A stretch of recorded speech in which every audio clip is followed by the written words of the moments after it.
Tatanarone Natangaya Chosangagune Gonsa the Great Tandoya Shisetongune Nadolansan Niyeni Great the Great Natanasete Sanalabai Ngaye Teningunini Nene Aro Undialulo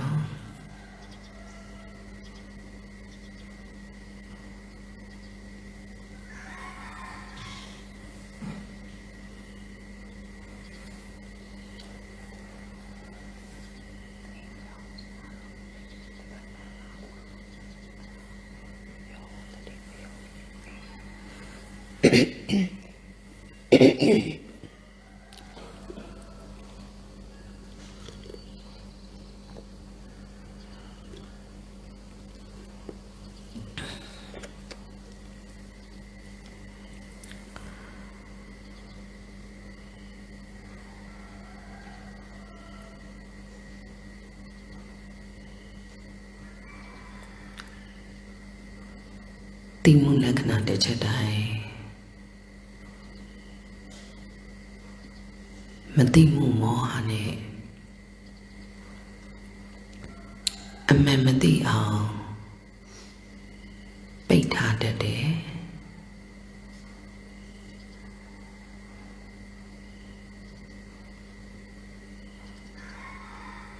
Ajudukupo Masoe Bido Nikatade Tanatamudia Lechako Mati Ang Pondara Awaysavabe Timu Lakana de Chego Timu Lakana de Chedango Mati Ang Petara Moha Amengo Mati Yoni Mahobe Ajunukupo Maswini Gade Tanatamudia Lechane Amawe Ajunukupo Maswe Bido A Swedakune Ti Bido Ni Ao A Swedakune Ni Nide Atio Piamaji Dada Awaysavabe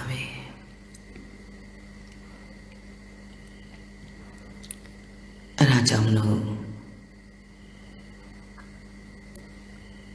Adreson Abeson Di Laknao Atimamandamya Ajudukupo Maswini Gadade Tanatamudiaja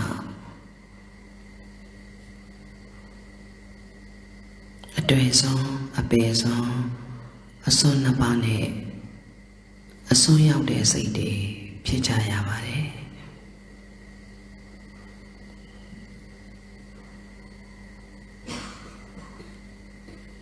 The Jamlo Aditi Chema Shukuya Luti Kuyare Shukai Kalimata Ti Laida Lu Nalondu Menswa Ti Atiu Kaindre Dayavame Nalondu Menswa Tiame A Kaida Nimada Ti Dili A Jang Dai Maida Ti Dili A Jang Dayari Jesu Puloda Ti Dili Pikai Kalimada Ti Laide Lu Ti Atiu A Jang Jo Shurong Bagane Ting Wizwane Kaindre Dayame A deep menswa Kaindre Dabo Amadango Lu Ade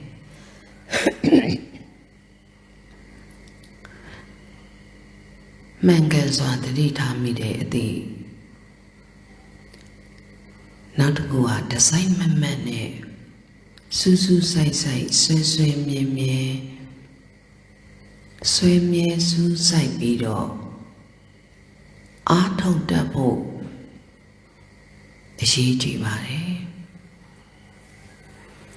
အားထုတ်မှုဝိရိယမှာtechnique နည်းလမ်းကိုနားလေတဲ့ဒီအသည့်ကိုကင်တွယ်တတ်တဲ့ဒီအသည့်ကိုမှန်မှန်ကန်ကန်တမ္မာသင်္ကပ္ပတွေးတတ်တဲ့အမြင်အသည့်အမြင်ဒသနာပြည့်စုံမှုလိုအပ်ပါတယ်အားကြောင့်လို့ရှုခိုက်ကလေးမှသာသိလိုက်တယ်ရှုခွင့်ရနေသေးလို့လေသိခွင့်ရနေသေးတယ်အခိုက်တဲ့အနေနဲ့သာသိတယ်ဒါကြောင့်မလို့ရှုခိုက်မှတတိထားသိပြီအဲ့အတိမှတတိရှိဖို့အတွက်စတင်ကြိုးစားရတယ်ရှုခိုက်မှတတိထားသိတယ်အဓိကကရှုလေးကိုသုံးပြီးတော့အတိကိုတတိထားမိဖို့ပါပဲအဲ့တော့ဖောင်းခိုက်ပိန်ခိုက်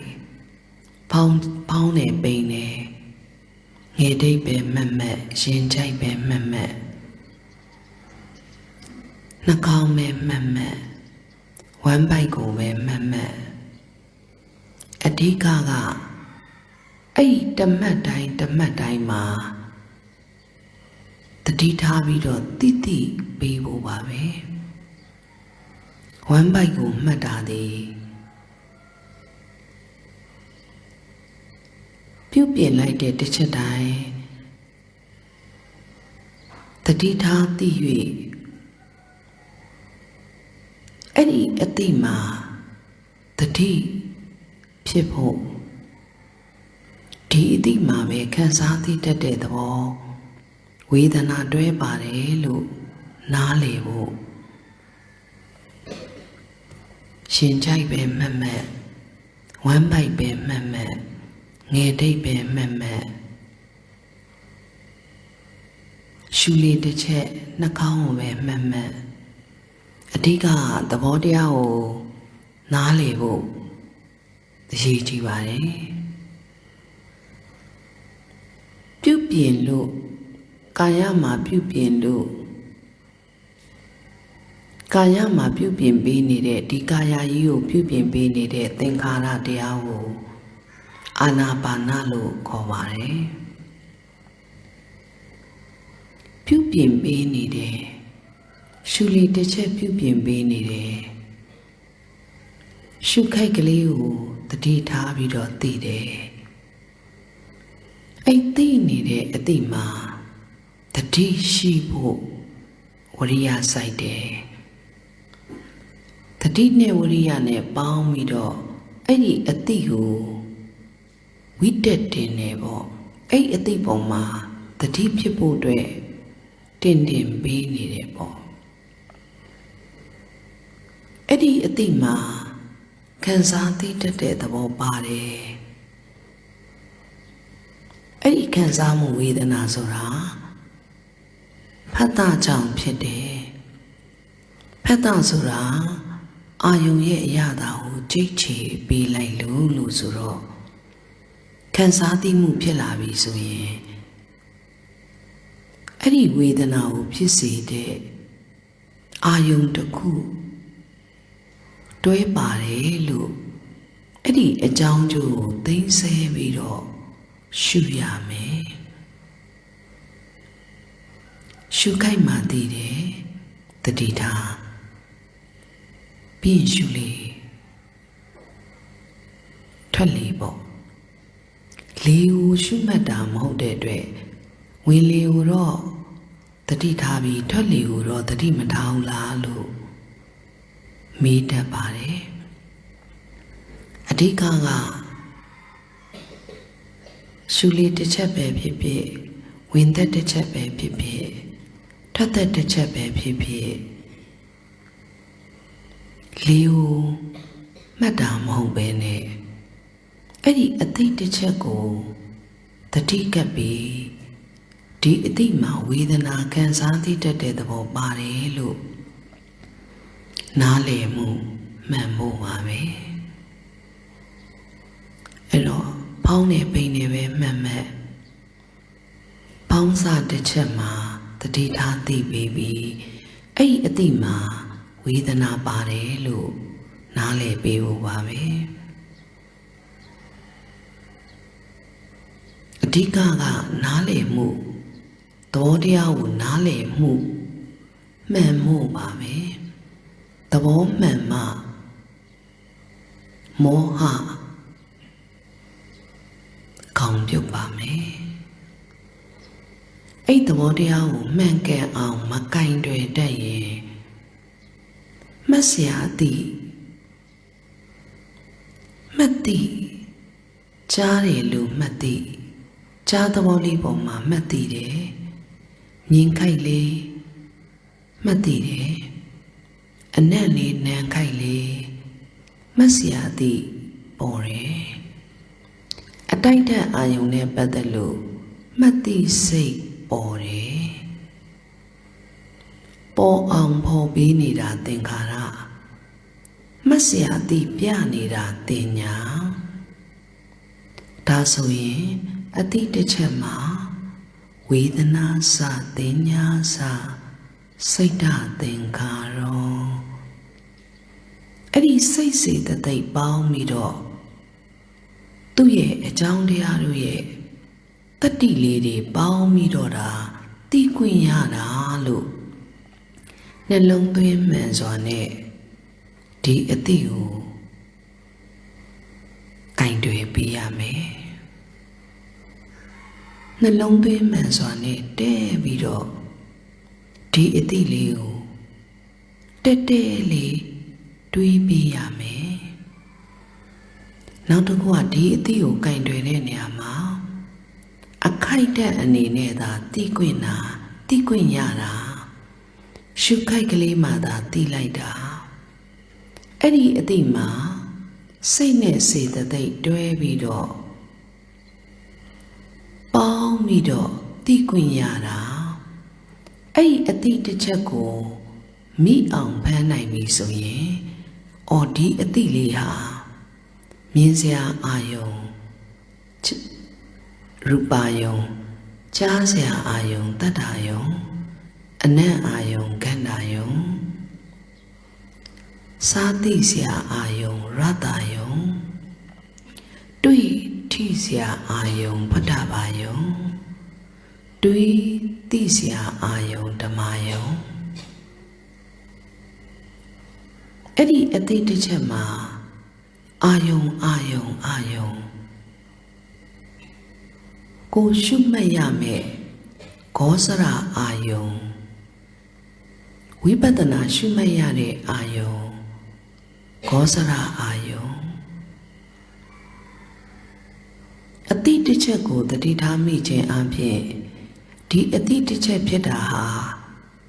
Minsia Ayong Rubayong Tadayong, Gandayong, Redayong, Patabayong ne, Damayong Jang Lu. Eddie Ayong ne Tiseko Kwe Ao Kwe Biyabame Era Ne Yoko Kwe Chandi Jin A Jang Jo Ding Se Mi Jin Tamantana Ni ne Tongta Mi Jin Ailumu Nalebi Shukaikle Matati Tadiga Di Adiboma Ayong Neti say Kwe on Kwe Pijin Kwe Pia Nale Dodge Shukaikle Matati Tadijin Kansati the Ditami Ti A Tibagoda Lightjin Kansati ma the Ditami de Tamati Pimadane Masia di Pupin Piare တင်ညာသင်္ခါရကိုပါနားလည်သွားပါလိမ့်မယ်တမာတိမဖြစ်ရင်တမာတိဖြစ်အောင်မလုပ်နိုင်တာကအာယုန်ရဲ့ကျိုးဆွဲမှုနောက်ကိုခံစားသိမှမိတဲ့တမာတိမပါရင်အစွဲတစ်ခုနဲ့ခံစားမှုတွေဖြစ်၍ခံစားမှုနဲ့သိကကြည့်၍အာယုန်နောက်ကိုပါသွားပါလိမ့်မယ်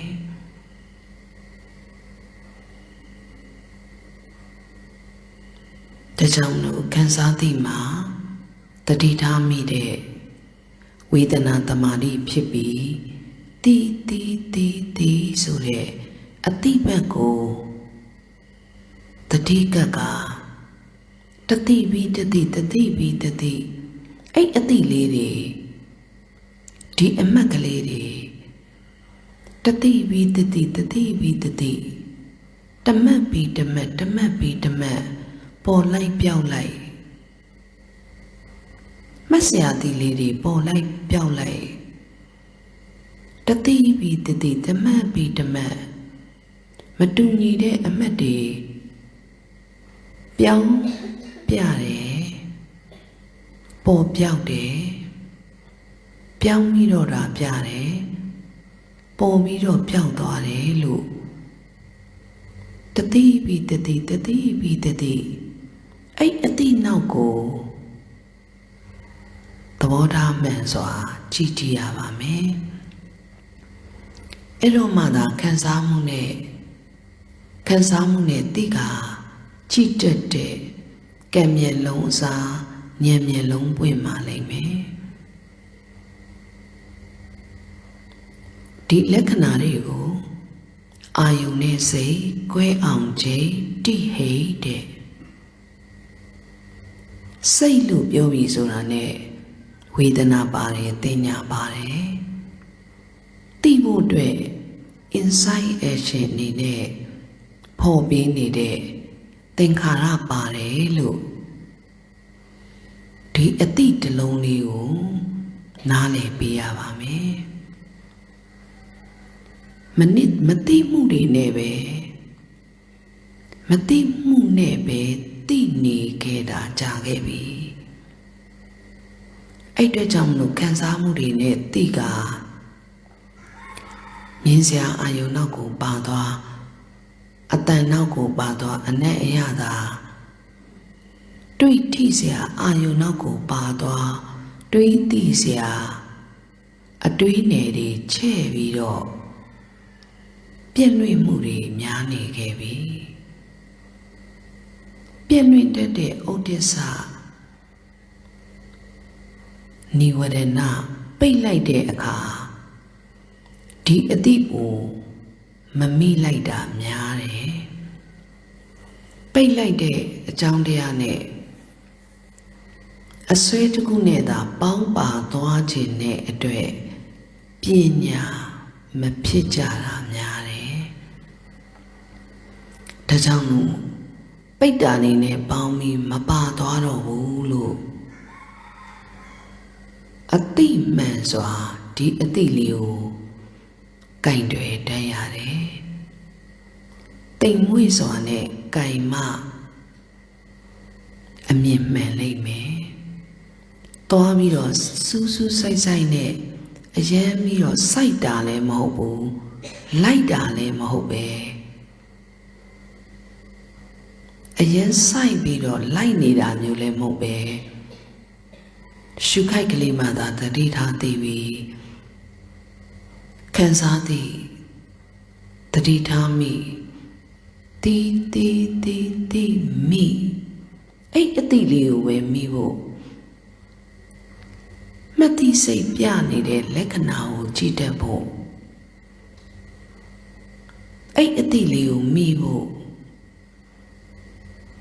လက္ခဏာကိုကြည့်တတ်ဖို့အားထုတ်ရပါတယ်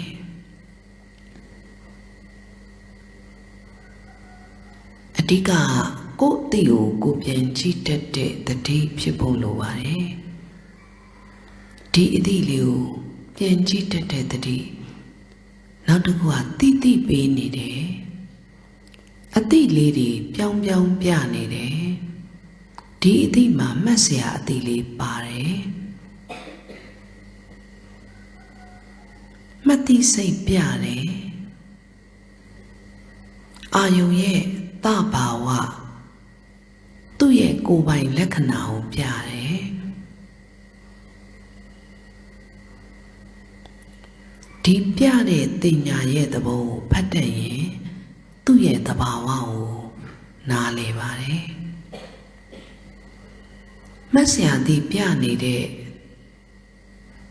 တင်ညာရဲ့သဘာဝကိုနားလည်ရပါမယ်အဲ့သဘောလေးပုံမှာအယူတစ်ခုနဲ့ဒီအမှတ်ပုံမှာအယူတစ်ခုနဲ့ညှိခဲ့တဲ့ဒိဋ္ဌိတင်ညာကြောင့်ဒိဋ္ဌိဟာအဲ့တင်ညာပုံမှာတော်ညှိတာဒီအမှတ်ပုံမှာတော်ညှိတာအဲ့ဒိဋ္ဌိတင်ညာနဲ့တော်ညှိခဲ့လို့တဏှာဥပါဒဏ်နဲ့ဆွဲခဲ့လို့ချိန်မှန်များစွာဒီအမှတ်ပုံမှာယူခဲ့ဆွဲခဲ့လို့ဒီမက်ဆရာသည်ပြနေတဲ့တင်ညာမှာနမိတ်ပုံရိပ်ပါနေတာလို့ဒီပုံရိပ်တွေရဲ့အကြောင်းကောင်းကောင်းနားလည်ရပါမယ်တင်းသဘောလေးတင်းနေလို့မသိစိတ်တင်ညာမှာဒူးပေါင်ခါချီလဲလို့ဒူးလို့ထင်တယ်ပေါင်လို့ထင်တယ်ဒီသဘောလေးဒီအမှတ်လေးပေါ်တဲ့ပုံမှာဘယ်သူလို့ထင်တယ်ဘယ်ဝါလို့ထင်တယ်အထင်တလုံးနမိတ်ပါနေတတ်တာဒိဋ္ဌိတင်ညာနဲ့သွားပြီးတော့ယူခဲ့ဆွဲခဲ့တဲ့အတွက်ဒီနမိတ်တွေဒီအထင်တွေပေါ်နေတာလို့နားလည်ရင်သူလဲပေါ်ပြီးတာနဲ့နောက်တမတ်နောက်တသိပြောင်းနေတဲ့အနေစာကိုကြည့်ခြင်းအပြင်ဒီအမှတ်ပေါ်မှာထပ်ပြီးတော့မဆွဲဖို့အယူတခုကိုဆွရတာပါဒီမသိစိတ်ပေါ်မှာထပ်ပြီးတော့အယူပေါ်မှာအယူစင်ပုံရိပ်ပေါ်မှာသွားပေါင်းပြီးတော့ပါသွားတာမျိုးမလုပ်ပဲဒီသမုဒယကိုဆွရတာပါအဲ့သမုဒယကိုဆွနိုင်မှပေါ်လိုက်တဲ့သင်္ခါရပေါ်မှာဥပိ္ပခာပြုနိုင်မှာပါအစွဲကိုမစွန့်နိုင်ရင်သင်္ခါရုပ္ပခာကိုဘလို့မှမရောက်နိုင်ပါဘူးသဘောတရားကိုနားလည်အောင်စိတ်တစိတ်ချင်းစီတိုင်းမှာအသေးစိတ်အနုစိတ်ခန္ဓာလက်၍စာဖတ်ပါအသေးစိတ်အနုစိတ်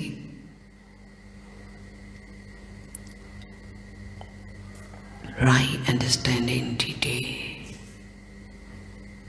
သမ္မာနာကာရီဟောတိ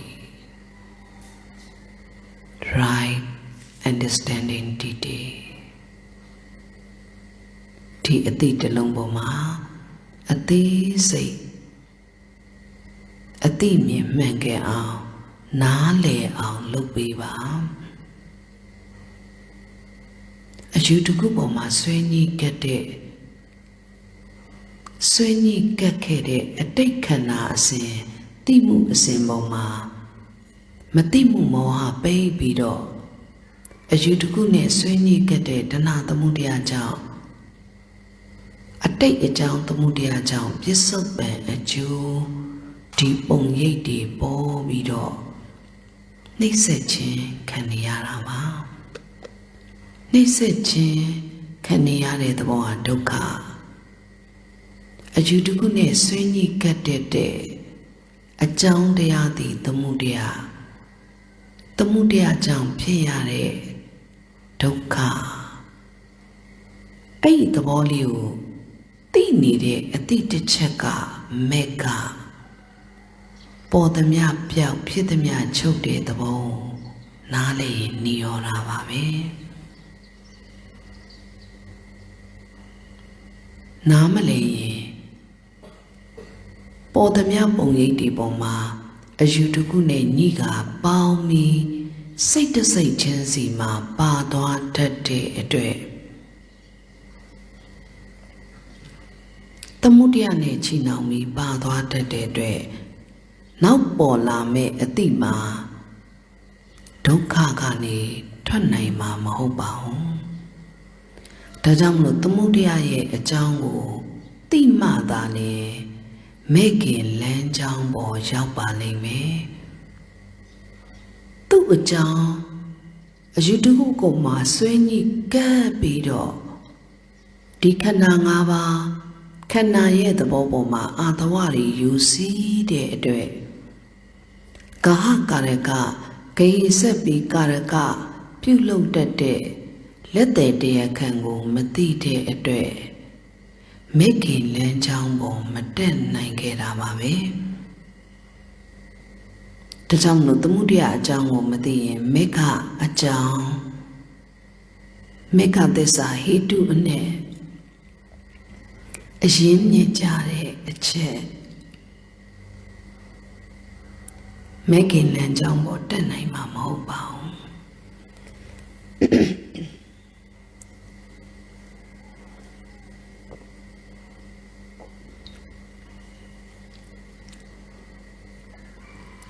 ဒီအကြောင်းကို အသေးစိတ်နားလည်သွားရင် ဒါ ဓမ္မပฏิသင်္မိတာပါပဲ အသေးစိတ် အနုစိတ် ဒီအကြောင်းတရားကို အသေးစိတ် ဒီအတိတစ်ချက် ဟေတုအနဲ့ အသေးစိတ် တစ်ချက်သည်တစ်ချက်မီ တစ်ချက်မဲ့ခင်လမ်းကြောင်းပေါ် တက်ရပါမယ် သမုဒယရဲ့အကြောင်းကို မသိသမျှ အယူတစ်ခုပေါ်မှာ ဆွဲညှိခဲ့တတ်တဲ့ တဏှာသမုဒယကြောင့် ကာမအစွန်း အစင်းတဲ့အနံ့ရတာ တွေ့ထိစရာ လောကီကာမအာယုန်နောက်ကို ဒုက္ခလို့ထင်ပြီး ပါသွားမယ် ဆန္ဒတစ်ခုနဲ့ ပါနေတယ် အစွဲတစ်ခုကြောင့် အနည်းငယ် တစ်စိတ်တိုင်းတစ်စိတ်တိုင်းမှာ ပြည့်လွင့်မှုနဲ့ ရိုင်နေသေးရင်တောင် ဒီအစွဲကြောင့်ပဲ ဘဝ ပြန်စရပါလိမ့်မယ် ဘဝနိကန္တိစာ လောဘဇောတဲ့ ဒီလောဘဆိုတဲ့ အစွဲတစ်ခု ပါနေသေးတယ် ရိုင်နေသေးတယ်ဆိုရင်တော့ ဘဝတွေ အနေကစားသည့် ဘဝများစွာ ထပ်ဖြစ်ပါလိမ့်မယ်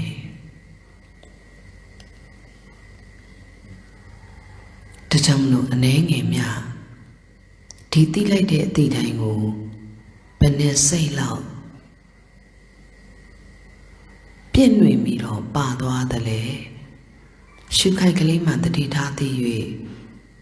အဲ့အသည့်မှာ လက္ခဏာကို ဘယ်လောက်ကြည့်နိုင်သလဲ လက္ခဏာကို ကြည့်တတ်မှ ဝိပဿနာဉာဏ်ဖြစ်တယ် ဉာဏ်ဖြစ်မှ ကိလေသာ ကပ်၍မရမှာ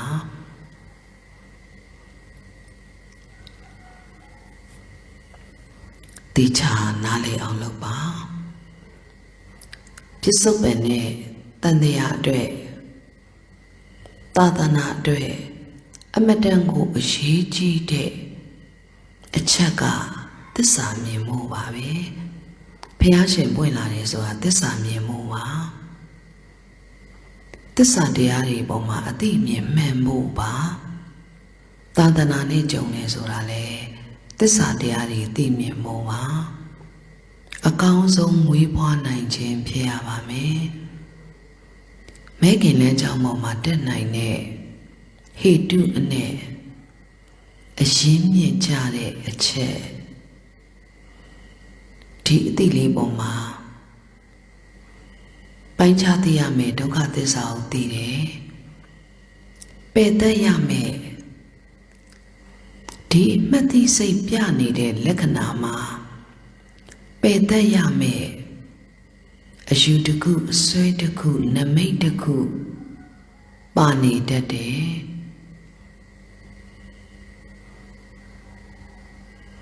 အဲ့ဒါလေးကိုလည်းမဆရာသိပြုပြင်ပြနေတဲ့သင်္ခါရကလည်းပြုပြင်လိုက်သိလိုက်ပြလိုက်ပြက်လိုက်ပေါ်လိုက်ပြောင်းလိုက်ခံစားသိပြက်မှတ်သိပြီးပြပြီးပြက်တယ်ပေါ်ပြီးပြောက်တယ်ခန္ဓာ၅ပါးဖြစ်ပြီးချုပ်တယ်အဲ့အသိလေးပြစ္ဆုတ်ပံမှာပဲခရဝရကုံပြောက်ပြက်နေတယ်မသိဘူးလားဆိုတော့သိเสียအနေနဲ့ဖောက်ပြန်ပြတယ်ရှိသေးလားဆိုတော့ပေါ်ပြောက်ပြက်၍နောက်အမှတ်တစ်ခုအစားထိုးနေတယ်ဒီအချက်ကိုနားလည်အောင်စိတ်ဝင်စားမှဒုက္ခရောလိမ့်မယ်ဒီအတိလေးပေါ်မှာစိတ်ဝင်စားမှဒုက္ခရောလိမ့်မယ်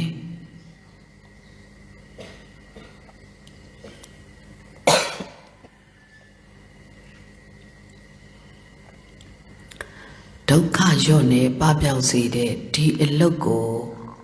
စိတ်ဝင်စားဖို့အတွက်လေ့ကျင့်ပေးနေရမယ်ပထမတော့စိတ်ဝင်စားဖို့အတွက်ကြောင်းကြစိုက်ပေးနေရတယ်ပုဂ္ဂလပြပါရပေါ့အဲ့လိုမျိုးကြောင်းကြစိုက်ရင်းနဲ့ရှေ့သည့်ကိုနောက်အသည့်နဲ့ကြည့်တဲ့နေရာမှာရှေ့သည့်ကိုနောက်သည့်နဲ့ကြည့်တဲ့နေရာမှာရှေ့သည့်ကိုကောင်းကောင်းနားလည်တဲ့ဝိပဿနာရှေ့ရပေါ်လာတဲ့သင်္ခါရတရားတွေကိုကောင်းကောင်းအသိမှန်အောင်ကြည့်ရမယ်အဲ့လိုမျိုးကြည့်ဖို့အတွက်တတိဝိရိယသမာဓိဆိုတဲ့သမာဓိမဲ့ခင်၃ပါးနဲ့ဒီအသိကိုမိအောင်လုပ်ရတယ်နောက်တစ်ခုကယုံကြည်မှု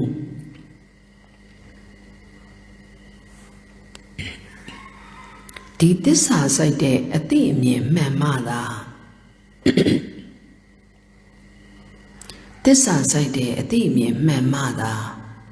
တဏှာဝိတုခဆင်းရဲနေစိတ်တွေဆင်းရဲတယ်စိတ်နဲ့ဆင်းရဲတဲ့ဒုက္ခကွဲအောင်ကွဲရင်ငါပြုတ်လိမ့်မယ်သိရတာဆင်းရဲတယ်သိเสียစိတ်ရသိเสียစိတ်နဲ့ဆင်းရဲတဲ့သဘောသွားဒုက္ခသစ္စာကိုအမှန်သိရင်သမုဒယရဲ့ညှိတွေ့တဲ့အကြောင်းတရားကိုအရှင်းမြင်ကြကြနားလေရင်စိတ်ဆင်းရဲမှုဟာငါမဟုတ်ဘူးသစ္စာစိုက်တဲ့သဘောတန်ရင်ဖြစ်တယ်လို့နားလေသွားရင်ငါစိတ်ဆင်းရဲတယ်ဆိုတဲ့ငါအယူပြုတ်လျင်သစ္စာမြင်နိုင်မယ်သစ္စာမြင်ရင်လည်းငါအယူပြုတ်လိမ့်မယ်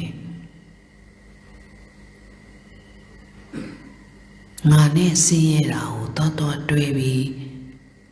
ငါဆွေးနဲ့တော်ကြည့်လို့ဓမ္မသဘောပေါ်မှာ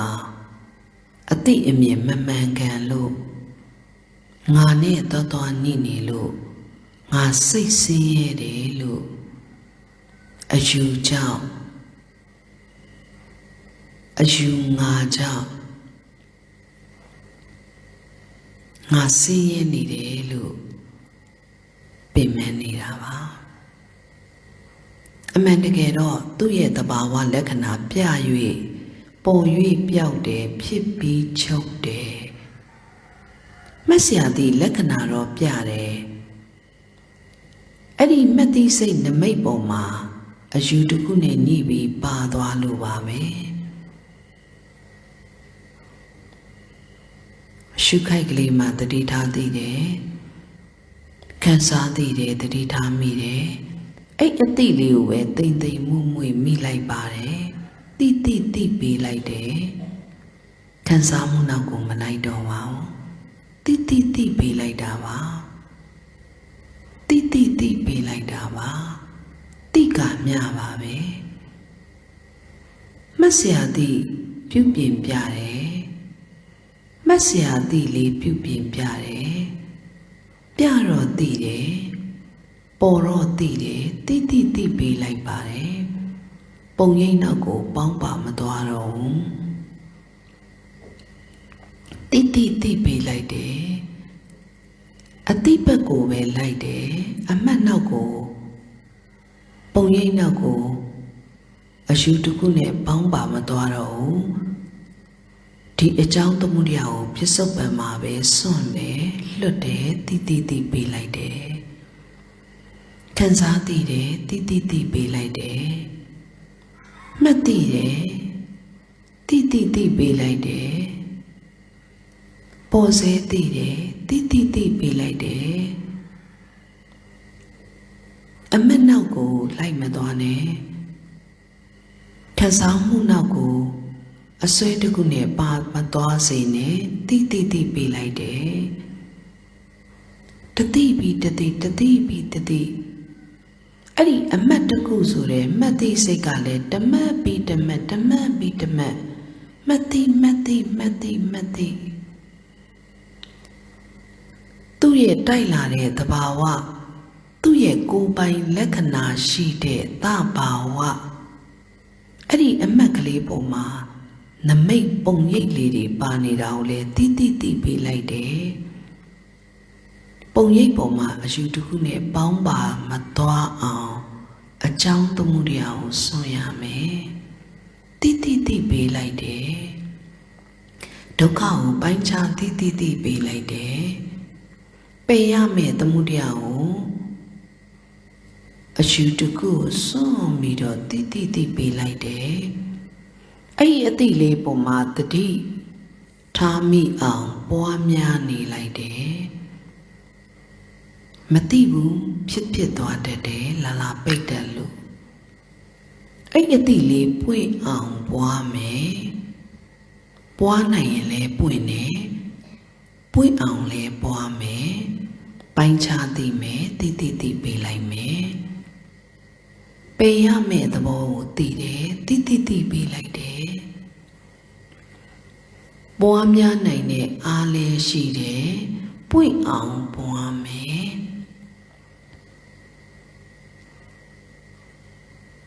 မသိအောင်ပိတ်တတ်တယ်ပွင့်အောင်ပွားရမယ်တိပေးလိုက်တယ်အမတ်ပေါ်မှာအယူတစ်ခုနဲ့သွားမချိတ်တော့ဘူးအယူကိုစွန့်ပြီးတော့တိပေးလိုက်တယ်တတိပြီးတတိတမတ်ပြီးတမတ်အဲ့ဒီမှတ်စရာအသည့်လေးတွေပြောင်းပြနေတဲ့အနိစ္စကိုမြင်အောင်ကြည့်မယ်အကြောင်းတိုက်လာမှဒီအမှတ်ပေါ်တယ်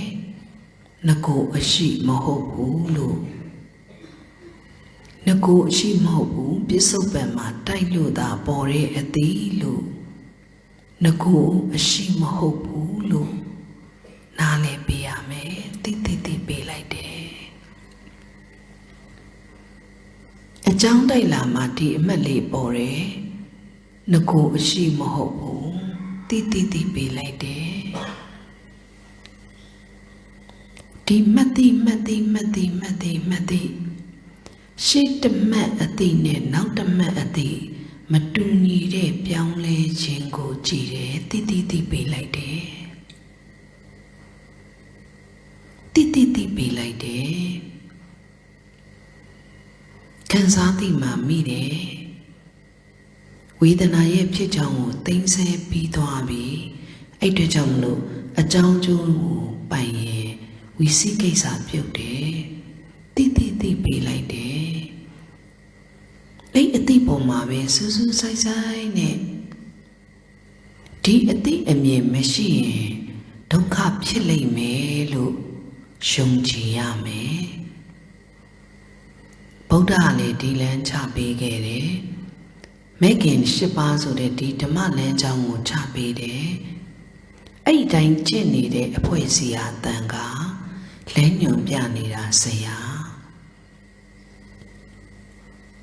rồi ra instruction lấy nhôm bia ra đi lên ngủ nhôm bia đã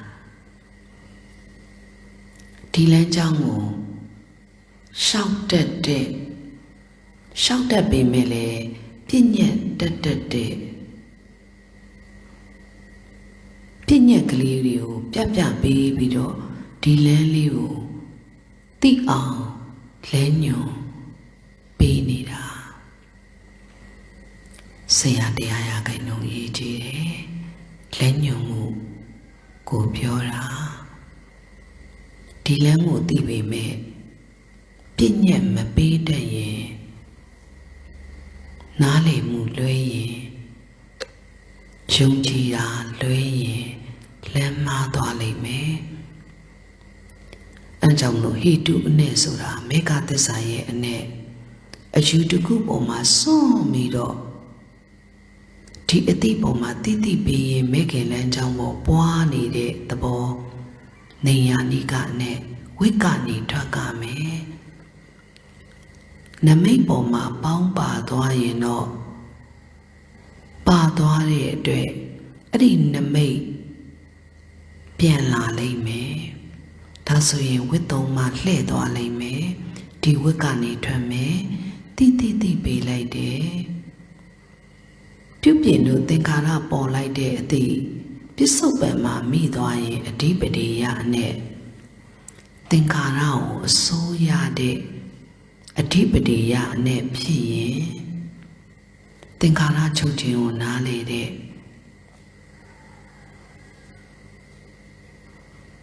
Chuk pyaung mu myin ne Datana ne phi mấy cái nén trong sung ta tỏa lấy mẹ say hậu say ya nhí y tỏa lấy mẹ đi tama wa tama ri bông ma be pai be bua bui say hậu say ya nhí y ching ko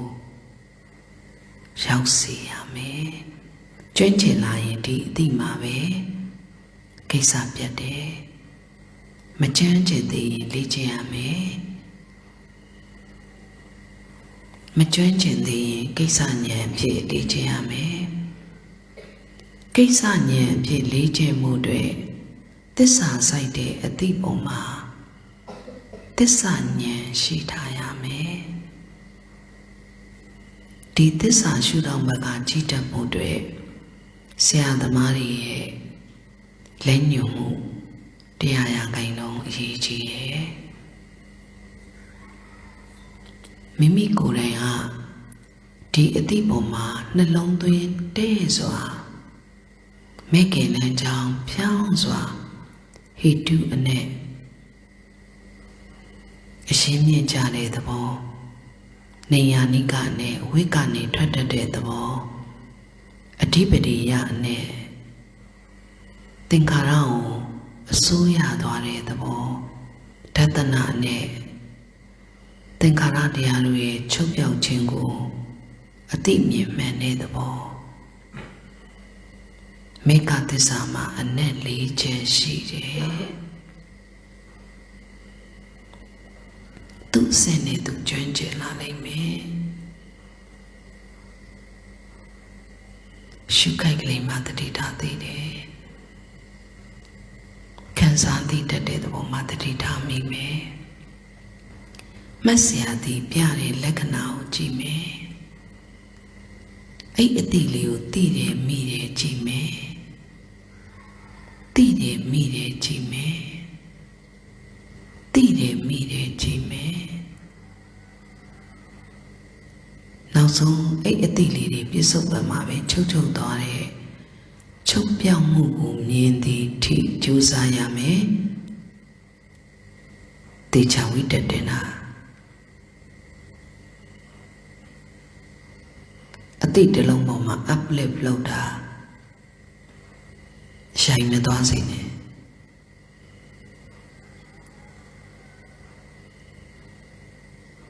ဘယ်အတိမှမသိမှုမောဟပိတ်တဲ့ပိတ်ဆို့တတ်တဲ့အကြောင်းတရားကိုပွင့်အောင်ပွားမှစိုက်ရောက်ဆိုင်ရာနေအေးခြင်းသို့ရောက်လိမ့်မယ်ပိုင်းခြားသည်ပေရမယ့်သဘောကိုကြည်ပွင့်အောင်ပွားဖို့စတိုက်လုပ်ရမယ်ဒီအတိတ်တစ်လုံးပေါ်မှာပဲပွားတာဖြစ်တဲ့အတွက်ကံမျက်လုံးဖွင့်သည်ဖြစ်စေကံမျက်လုံးဖွင့်ပြီးတော့သုံးနေတဲ့အတိတ်မှာလည်းသစ္စာစိုက်တဲ့ခံစားသည်တတိထားမိဝေဒနာတမာတိအဲ့တမာတိဖြစ်ရင်မှတ်စရာသည်ပြနေတဲ့လက္ခဏာကိုကြည့်တတ်လိမ့်မယ်ကံမျက်လုံးဖွင့်သည်ဖြစ်စေဝိပဿနာလက္ခဏာကိုမကျွမ်းကျင်သေးလို့ကံမျက်လုံးကိုမိတ်ပြီးဒီအတိတ်ပေါ်မှာပွင့်အောင်ပွားထားတာပွင့်အောင်ပွားလို့ပွားပွင့်လို့ပိတ်ဆို့တတ်တဲ့အကြောင်းတရားတွေပပျောက်လာပြီဆိုရင်မျက်လုံးဖွင့်သည်ဖြစ်စေပိတ်သည်ဖြစ်စေသိနေတဲ့အတိတ်မှာလက္ခဏာကိုကြည့်ပြီးတော့ဒီအတိတ်ကိုမိအောင်ချိတတ်ရင်တစ်ဆက်တည်းမသိမှုမောဟကောင်ပြုတ်လိမ့်မယ်အဓိကမောဟပိတ်ရင်အလုံးစုံသောအကုသိုလ်စိတ်တွေဆိုတာဒီမောဟကြောင့်ဖြစ်တာမောဟဆိုတာပိတ်လိုက်ရင်ဒီမက်ဆရာသည်ပြတဲ့လက္ခဏာမှာဒိဋ္ဌိတင်ညာနဲ့သွားပြီးတော့အယူတစ်ခုပေါ်မှာသွားမှတ်မိနိုင်မယ်အယူတစ်ခုပေါ်မှာမှတ်တယ်ခံစားမှုမှာအစွဲပါတယ်အယူတစ်ခုပေါ်မှာစွဲညှိကပ်သွားတဲ့အတွက်ကိလေသာက supporting လုပ်တော့ကံဆိုတဲ့ producing cause ကံကိုထုတ်လွှတ်ပြီးတော့ဝိပါကအနေနဲ့ပြန်ပြီးတော့ဝိပြန်ဖြစ်တာပေါ့အခုနီးအခုဒီအခုပုံမှာပဲစိတ်ဆင်းရဲတယ်ဆိုတာဆင်းရဲတဲ့ဒုက္ခနဲ့စိတ်ဆိုတဲ့အတိနဲ့ကွဲပြီးတော့မကြည့်တတ်တော့ဒိဋ္ဌိအယူနဲ့ပဲသွားညှိတော့ငါစိတ်ဆင်းရဲလိုက်တာလို့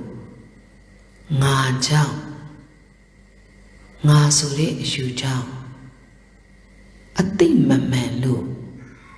ငါပူပူနေတာတိတာမဲ့ရင်ဆင်းရဲကြောင်းဟာသစ္စာဆိုင်တဲ့အတိပဲငါမပါနေတာသစ္စာဆိုင်တဲ့အတိတိကမြပဲလို့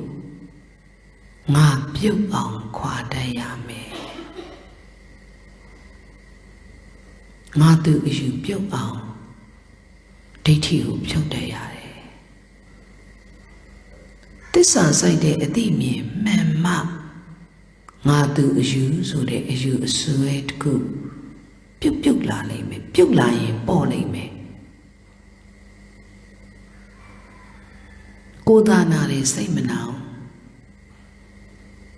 တကြီးလေးပါနှိမ့်ဆက်ရင်တော့ပြင်းမဲမှာပေါ့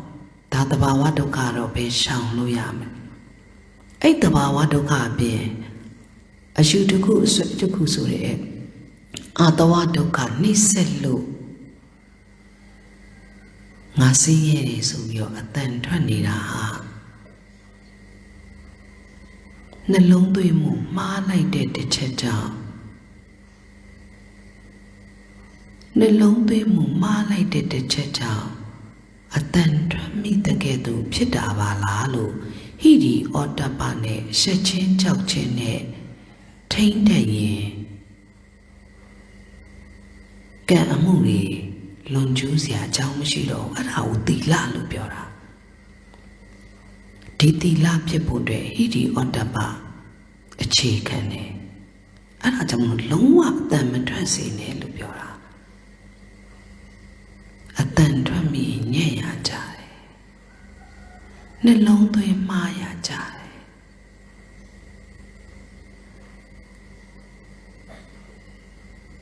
အတန်မထွက်မိစေနဲ့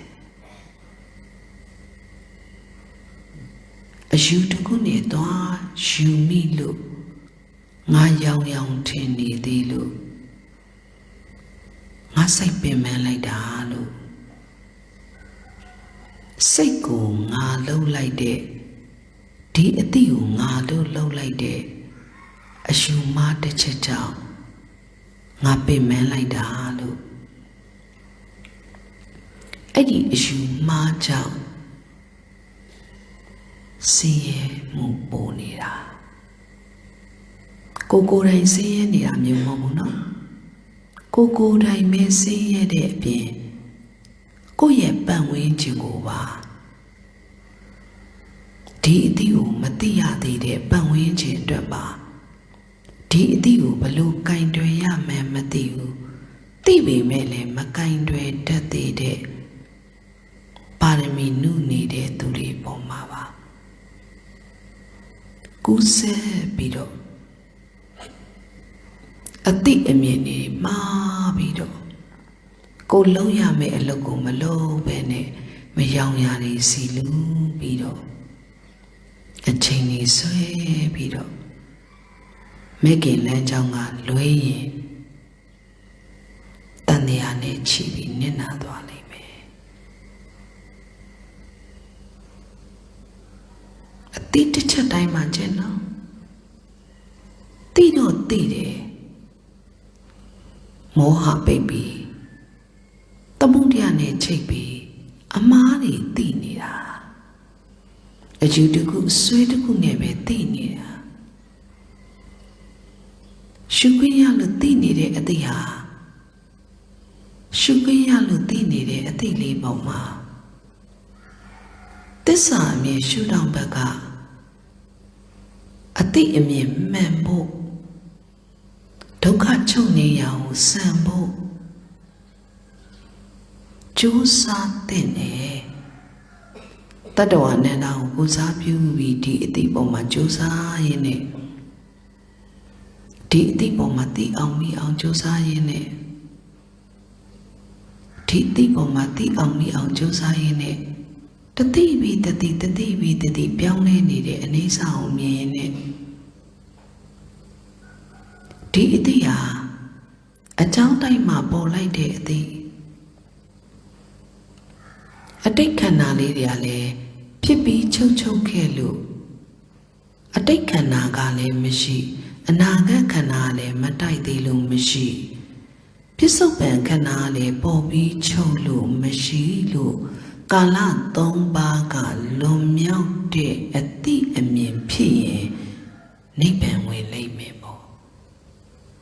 ကာလ၃ပါးကလွန်မြောက်တဲ့အတိအမြင်ဖြစ်ရင်ဒုက္ခငြိမ်းသွားလိမ့်မယ်ပေါ့သူ့အစစ်နဲ့သူငြိမ်းပါ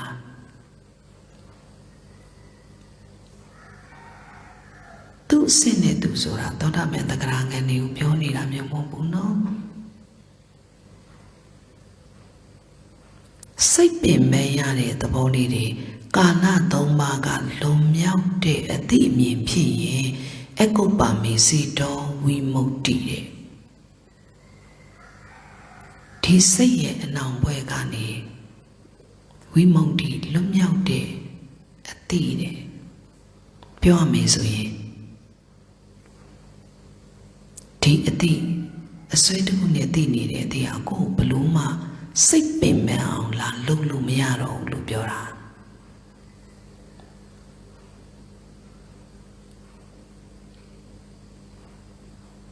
နောက်ဆုံးဘယ်မှတ်တိပေါ်မှာမမတ်စရာတိပြနေတဲ့လက္ခဏာပေါ်မှာမ မသိတာမရှိတော့သည့်အထိဒီအမတ်တွေကိုခြေဖြတ်သွားနိုင်ရင်မေဃဟတ္တာကိလေသာဝပတ္တာနုပ္ပတိဓမ္မတံနဲ့ဘုဇင်သုံးပါ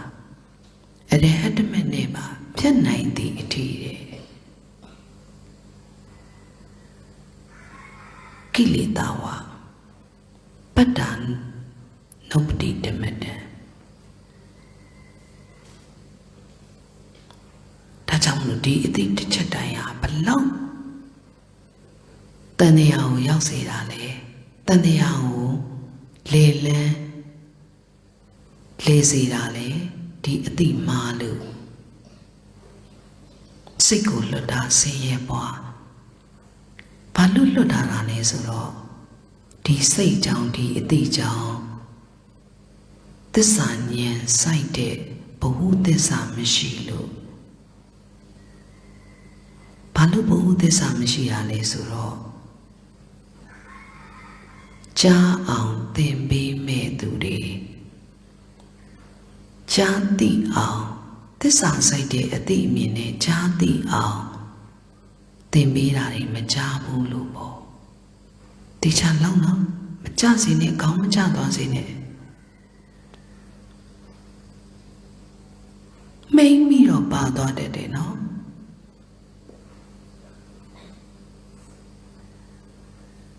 ကန်စားသည်ကန်စားသည်ကန်စားသည်တီရှုခိုက်သည်ရှုခိုက်သည်ရှုခိုက်သည်တတိထားသည်တီ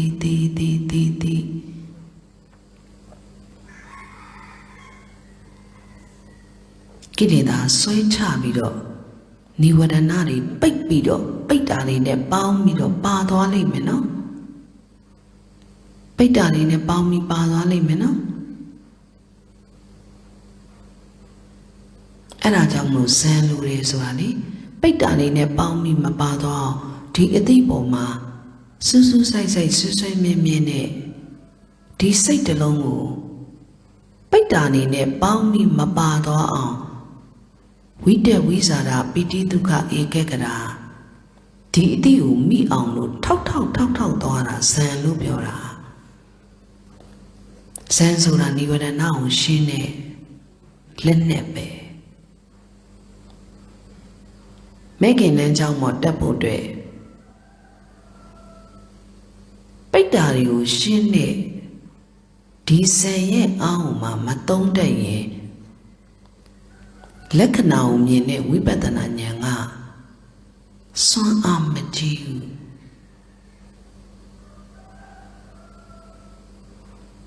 အဲ့ဒီစူးစိုက်နိုင်တဲ့ပိတ်တာတွေကိုရှင်းနိုင်တဲ့ပထမဇန်ဒုတိယဇန်စွမ်းအားပိုကြီးလာတယ်ဒုတိယဇန်မှာဝိတက်ဝိဇာရတင်ပြီးသုံးသက်နေစရာမလိုတော့လောက်အောင်ဝိတက်ဝိဇာရကိုဖြုတ်ပြီးတော့ဒီအတိကိုပိဋိဒုက္ခဧကကရာကြည်ငြိမ်တီးပြီးတော့ဒီအတိကိုမိတာဒုတိယဇန်ပဲတတိယဇန်ဝေဒနာနဲ့တင်ညာရဲ့သဘောကိုသိမ့်ဆဲပြီးတော့သိတဲ့အတိပေါ်မှာငြိမ်ပြီးတော့အဲ့အတိလေးပေါ်မှာတီးနေတဲ့စိတ်ကတတိယဇန်ပဲစတုတ္ထဇန်တီးနေတဲ့အတိပေါ်မှာတိကာမြတတိလေးဝေဒနာတင်ညာဘက်ကိုပါမသွားတော့ဘဲနဲ့ဒီအတိလေးပေါ်မှာတိကာမြရှုလေးလေးရပ်ပြီးတော့တိကာမြလက္ခဏာတွေကိုလည်းသိပြီးတော့ဥပိ္ပခာဧကကရာနဲ့တီးသွားပြီးရှုလေးရက်တဲ့သဘောကိုနားလေတာစတုတ္ထဇန်နဲ့ရှင်နဲ့စိတ်ရဲ့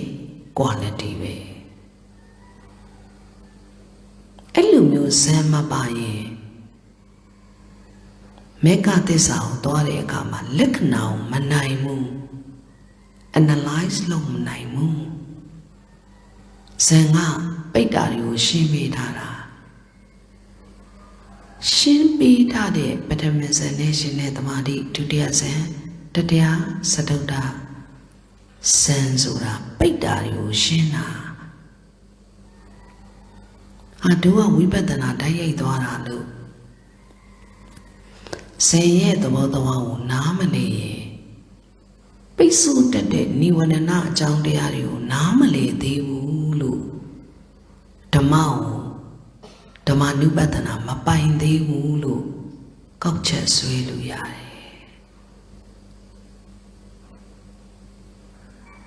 A tea de long momawe. Say lay down the loot, down dwara, uplift low dwara, chin long need down the loot, dodo dwara. I a titloma, a doing annie, dodo dwara.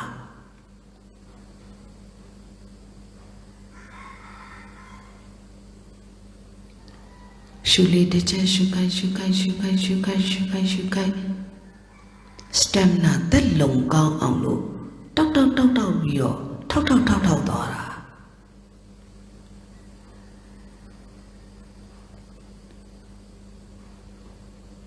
Sanga, Susu sai ne say the longo. Baitari ne mabao me, say dwabi. Nyanga, Lekanao jiga, Kilida ye. Anang poyani, keke dwarabo. Say lem say that kelem get dabo so ye. Do say, Baitari ne bao me badwaye ne. Payame John Diao, Matitamia, a babon below lumale. Chidwa Tea the chat, say the chama, Chidwa, Lacanario. Tea the Modia, Nale on Lodwa. Changing by night on Lodwa, now so shuli leisure. Can cholo shuli leisure. Timule Piate Chima Making a jang was young on Chunjin a sin Pititi Jusatama, two sene to Catania Yawama.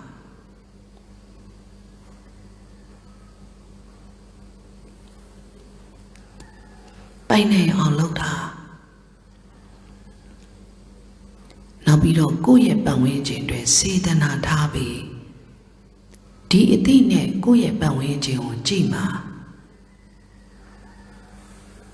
Nga yang tini de. Di iti boma nga sui ne doan ni de ati ne chi me su ye. Tisa ho bain cha mati de dwe. Nga sui ne da doan chi ne nga sui chao bin me ne aka. Pi le tu miao ma pyo nai no. Nga yang tini di now, be mended. Nga sui jiro, Pietana jire. Nga ni to sui ni lu, a chang ju ni ne di tiu makain de lu. Nga sui chao, be menida. Ro the paco jile di a sui to kuye ne se jingo. Kenny Yaralu. The Pacole, a painting arane to the Bacanao, Namale be usuye. Peluma, Karuna Sura Pilama Mobu. The Jamu Dokao by Chatima. To the Wao go Jensane, Karuna Pita. Karuna say the Daisura, Amadango lo a day. Saima Karuna see the Dane, Bao Mido. To the Bacanao, Chita Podre, Lu Ade. Eroma Mida Pima.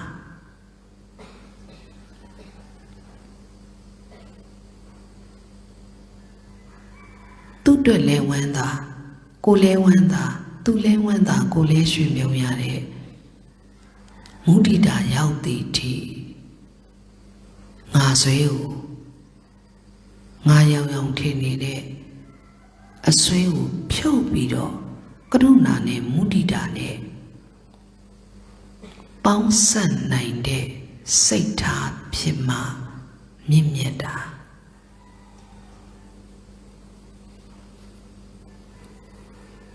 Teacher Josa Jaya Bame Say to say a day to Chadaima, Jendoyama Suro. ထိုင်နာတွေထားတာတွေဘယ်နှစ်နာရီတွေအဲ့ပေါ်မှာလာလာမှမတောင်းတင်မဲကမျက်လုံးဖွင့်ဖွင့်ပိတ်ပိတ်ဝိပဿနာအပါမဝသေးလို့အကြည့်တစ်ချက်မှာအတိမကတ်နိုင်လို့မကြည့်ပဲနဲ့ခဏလေးပိတ်ထားတာကိုယ့်အတိကိုကိုပြန်ကြည့်နိုင်တဲ့သတိဖြစ်ဖို့အတွက် training လို့လုပ်နေတာပေါ့ training ကောင်းသွားရင်ကမျက်လုံးမွဲပုံပွင့်ကိုယ့်အတိကိုကိုပြန်ကြည့်နိုင်တဲ့သတိကရုဏာလေးရှိကရုဏာနဲ့ပေါင်းဆက်ပြီးတော့ဒီအတိနဲ့ကြည့်တတ်အောင်မှကြိုးစားရပါမယ်ချိန်ပြပါပြီ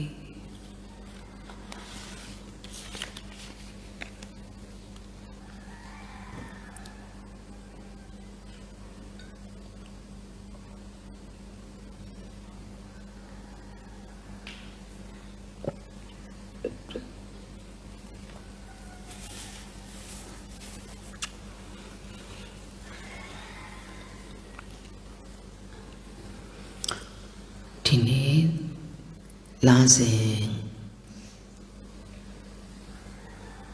တရားလူပေးလူထားတော်သူမှာဒေါက်တာအောင်မိသားစုမှာလာစဉ်တရားလူပေးလူထားပါတယ်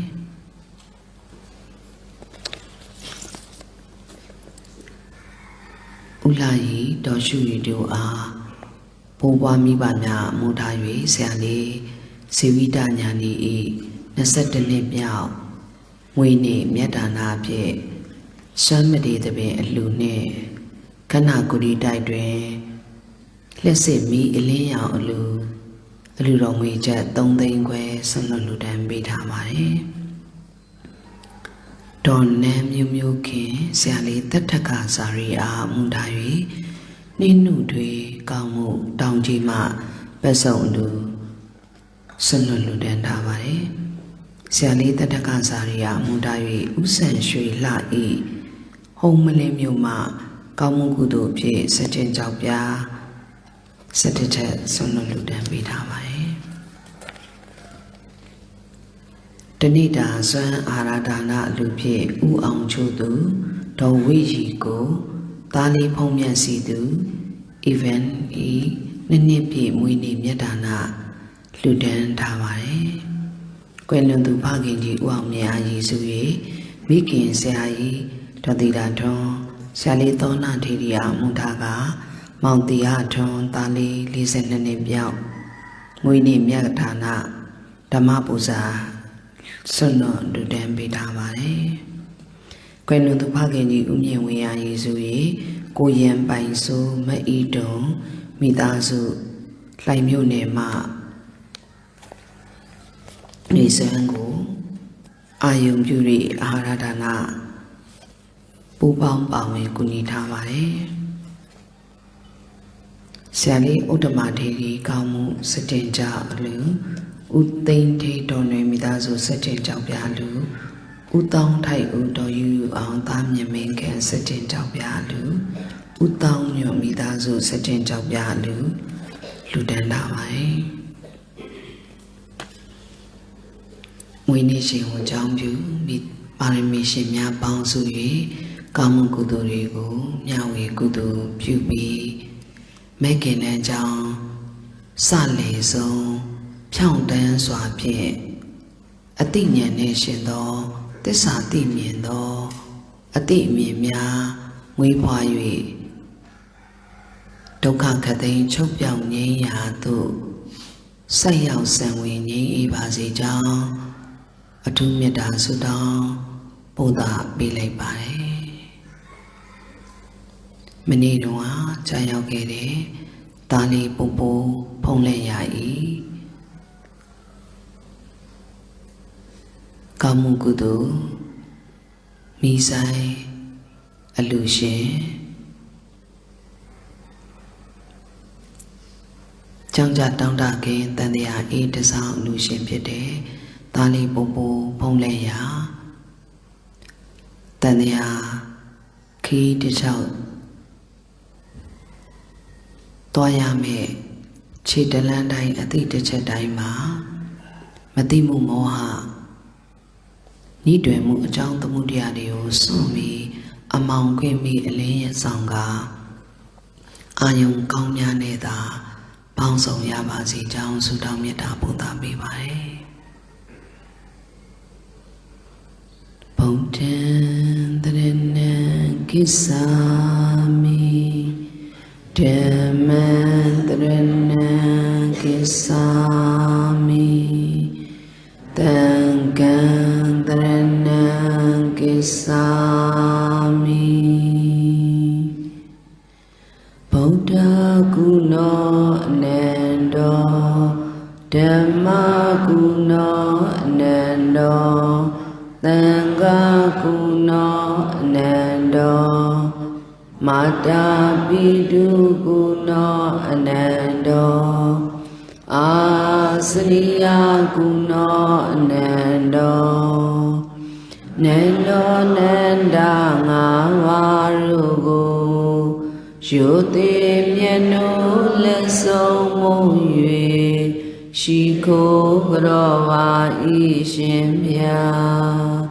Nena Ngava Kimoni Sevane Riya Turoga Nuponai Chinotoga Pima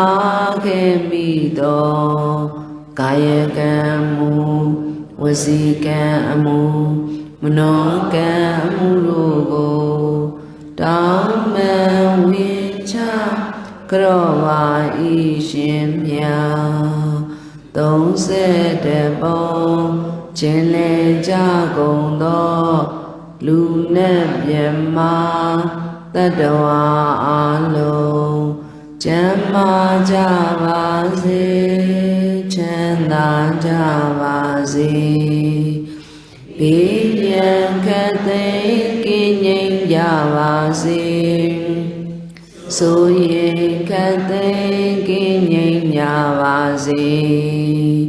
Roga Kate Kinyin Yavasi Chinutu I Bwa Sesema Sayue Janine Dai A Pyuge Mudo Dana Kudo Tila Kudo Bhavana Kudo Kamu Susurogo Miva Boba Sayatama Jesu Shemya Satayue Muine Shen A Amutayue Parami Shemya Basuyue Quelanumya Aizuyue Kudugo Along Jaja Demya Amya Shuro Mujava Gonglo Tadu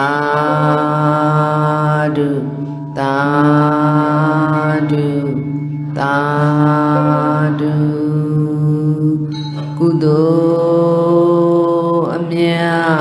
Amya Shuro Mujava Golo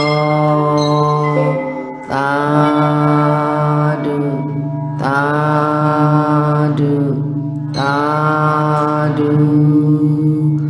Miva Boba Sayatama Jesu Shemya Satayue Muine Shemya Mutayue Parami Shemya Pangsuyue Quelanumya Aizuyue Kudogo Along Jaja Demya Amya Shuro Mujava Gonglo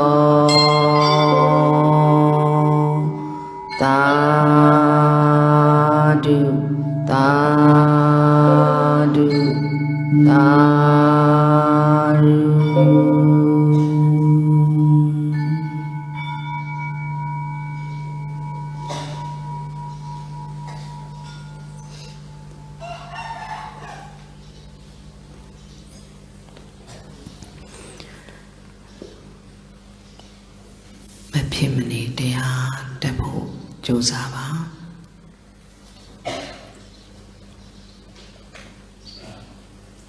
မဖြစ်မနေစုပေါင်း